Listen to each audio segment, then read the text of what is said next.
Now let's have a look at the objective of efficiency. So let's start by looking at what is this objective. Efficiency relates to the output the business is able to achieve from each of its resources.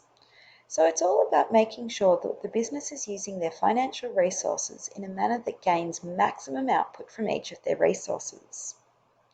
The focus itself is all about trying to get the full value of the resources the business has by reducing waste and unnecessary costs. There are two different ratios that we're going to look at in terms of assessing how well the business is using their resources and their level of efficiency. The first ratio we're going to look at is the expense ratio, and the second one is the accounts receivable turnover. So in summary, efficiency relates to the relationship between inputs and outputs.